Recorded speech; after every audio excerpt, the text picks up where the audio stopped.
현재 시간에서는 반려동물 인구가 증가하면서 그만큼 증가하고 있는 유기동물에 대해서 이야기를 나눠볼 텐데요.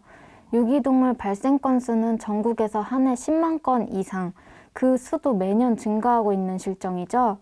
동물 유기시 처벌도 300만 원 이하 과태료에서 2021년 2월부터는 이제 300만 원 이하 벌금으로 강화될 예정이고, 또 매번 명절이나 휴가철에는 전국적인 캠페인을 벌이거나 하는 등 유기동물을 줄이기 위한 노력을 매우 많이 하고 있는데요. 하지만 쉽게 해결될 문제가 아니라는 점에서 가슴이 좀 아픕니다. 이제 앞으로 유기동물 현황과 사례에 대해서 이야기를 나눠보면서 유기동물 문제를 어떻게 해결해 나갈지에 대해서 고민하는 시간 가져보도록 하겠습니다. 수원시에서도 동물보호센터를 운영하고 있는데요. 수원시의 유기동물 현황 어떻다고 생각하세요? 수원은 참 유기동물에 관해서는 잘 관리를 하고 있다라고 생각하는 편이거든요. 그래서 한 해에 한 1,500마리, 지금 올해는 1,000마리 정도까지 나왔는데, 수원은 24시간 구조도 하고, 데려와서 치료하는 것들 해서 상시적으로 구조 포획 시스템까지 갖추고 있기 때문에 다른 시군에 비할 바도 아니고요. 그리고 또 도청 소재지라는 장점이 있어가지고 경기도 도우미견 나눔센터에서 입양센터도 만들어 놓고, 올해 만들어졌던 광교의 동물보호센터에서도 깨끗하게 관리하고 있고, 수원은 참 잘 관리하고 있다라고 생각을 하고요. 유기동물이 아까 10만 마리 정도인데 수원에서만 한 1,500마리 정도 되는 거고, 이 관리하는 시스템을 보면 입양, 그래서 이제 누가 데려가는 거, 반환, 주인에게 다시 가는 거, 그리고 원인 모르게 죽는, 교통사고 나서 오는 경우들도 되게 많거든요. 그래서 그런 자연사, 그리고 열흘이 지나면 안락사의 4가지 분류가 되는데, 그 10만 마리 중에 이렇게 생각하시면 돼요. 쉽게 25%는 반환되고, 25%는 입양되고, 25%는 자연사되고, 25%는 안락사 된다 라고 생각하시면 되거든요. 평균적으로 그렇게 되더라고요. 근데 수원은 제가 표를 어제 봤는데, 수원은 반환이 35%에다가 분양이 42%, 그리고 안락사가 2% 정도면 대단히 잘 관리하고 있는 거죠. 그래서 저는 유기동물은 듣기만 해도 눈물이 나온 그런 단어이긴 하는데, 정말 공무원들이 열심히 하셔서, 우리 서지은 주무관님 같은 공무원들이 열심히 하셔서 수원은 유기동물에 있어서는 잘 하고 있다라고 저는 평가하고 있습니다. 제 친구는 얼마 전에 길을 지나다가 목줄 없이 다니는 강아지를 발견했는데요. 유기동물인지 아닌지도 알 수도 없고 약속 시간에 늦어서 그냥 지나치다고 해요. 그러고 나서도 한동안 생각이 났다며 이럴 때 어떻게 해야 되는지 묻곤 했는데요. 유기동물을 발견했을 때 어떻게 행동하는 게 좋을까요? 유기동물이 불쌍해서 뿐만이 아니라 감염의 우려들도 있고 또 물림의 우려들도 있기 때문에 신고들은 하셔야 돼요. 그래서 평일날은 9시서부터 6시까지는 보호센터가 운영되고 있는 그 시간에는 보호센터 시청에 031-228-3313으로 전화를 하시면 돼요. 그러니까 공무원이 있는 시간에는 그렇게 하고, 공무원이 없는 시간 밤하고 새벽까지는 그냥 저는 제일 편한 게 경기도 콜 120번으로 하시면 그분들이 알아서 당직실이나 시청 당직실이나 구 당직실로 연락을 해주시거든요. 그래서 신고해 주시면 가서 포획해서 데려와서 구조하고 치료할 수 있거든요. 근데 이제 중요한 거는 강아지가 유기동물이 지나갈 때 얘를 안을 수 있거나 혹은 우리가 이제 잡을 수 있을 때 생각하기 쉬운 게, 동물병원에 갖다 주면 된다라고 생각하시는데 동물병원에 갖다 주시면 안 돼요. 동물병원에 갖다 주신 게 아니라 이거는 개인정보가 들어있는 칩, 내장 칩을 또 확인해야 되니까 동물병원이나 관공서, 그러니까 가까운 경찰서나 각 관공서에 갖다 주시고,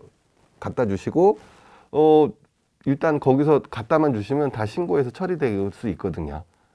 그래서 번호만 외워놓으시는 게 좋을 것 같아요. 이렇게 되게 긴 거 말고 120번.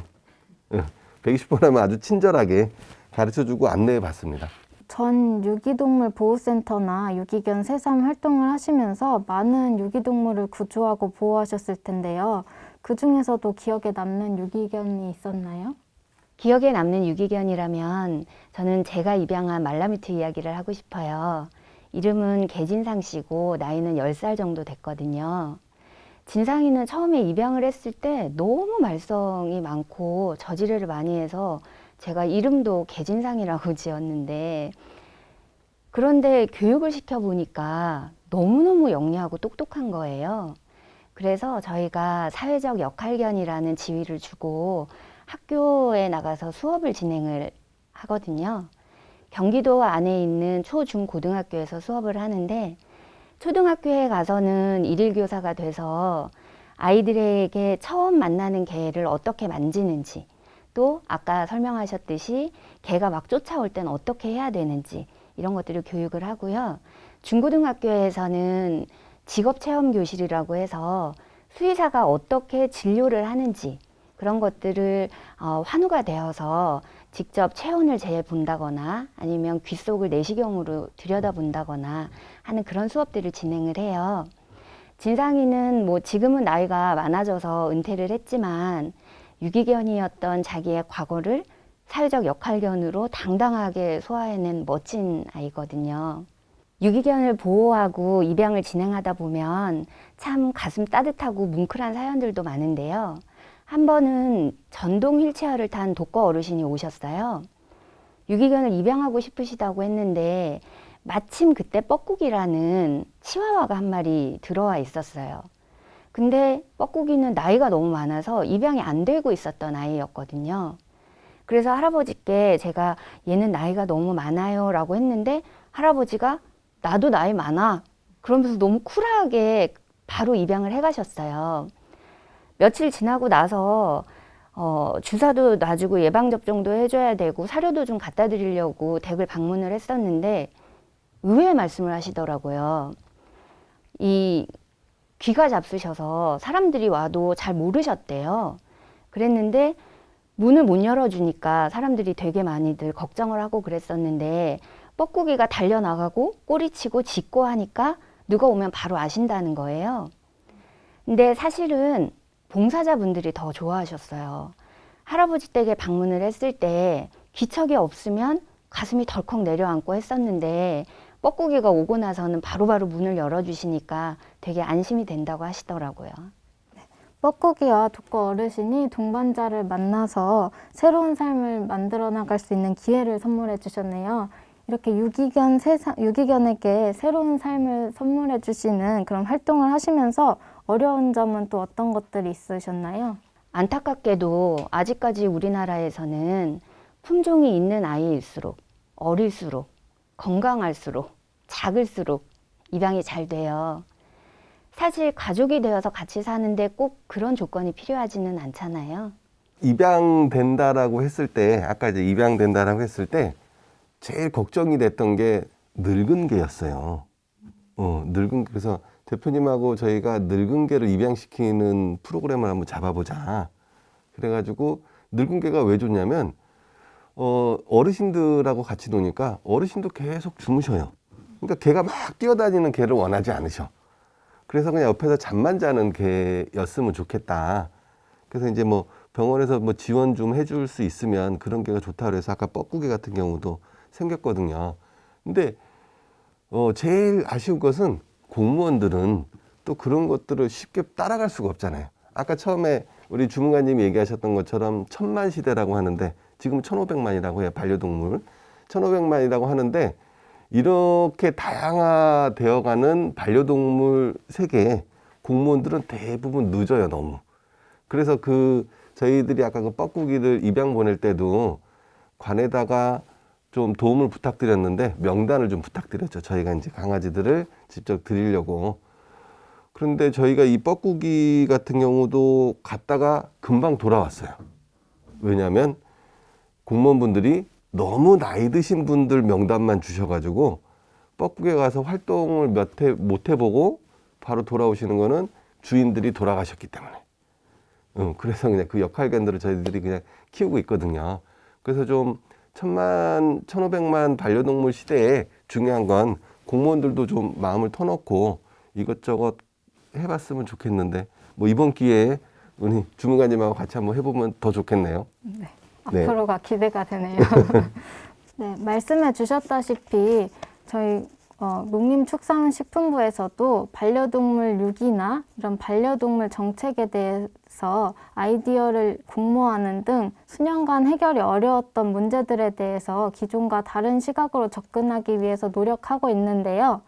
유기동물이 없는 세상을 만들어 가려면 어떠한 노력들이 필요할까요? 유기견에게 편견을 가지신 분들이 많아요. 배변을 못 가릴 것 같다거나 아니면 교육하기 힘들 것 같다거나 좀 슬픈 얘기지만 버려진 데는 다 이유가 있을 거라는 그런 편견을 가지신 분들이 많은데 정말 말 그대로 편견이거든요. 진상이나 뻐꾸기처럼 영리하고 착하고 예쁘고 사랑스러운 아이들은 얼마든지 있거든요. 어느 누구도 유기견이 되고 싶었던 건 아니잖아요. 사람이 좋아서 키우고 사람이 힘들어지면 버려지는 이런 슬픈 고리는 이제 끊어져야 될 때가 왔다고 생각을 해요.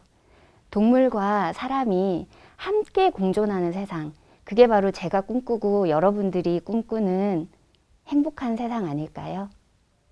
지금까지 1편, 2편, 3편을 거치면서 반려동물에 대한 기본적인 의문들, 궁금했던 점들에 대해서 이야기를 나눠봤는데요. 함께 의문을 해결해 주신 이충주 수의사님과 염수진 대표님께 정말 감사합니다. 네, 내년에는 또 다른 의문을 가지고 이야기를 하는 것뿐만이 아니라 코로나19 상황이 좋아져서 현장에서 직접 체험하고 만나는 그런 시간이 되었으면 좋겠네요. 유기동물 없는 세상, 반려동물과 반려인, 그리고 비반려인, 사람과 동물 모두가 행복해지는 그날을 기대하면서 이만 반려동물 문화교실을 마치겠습니다. 감사합니다.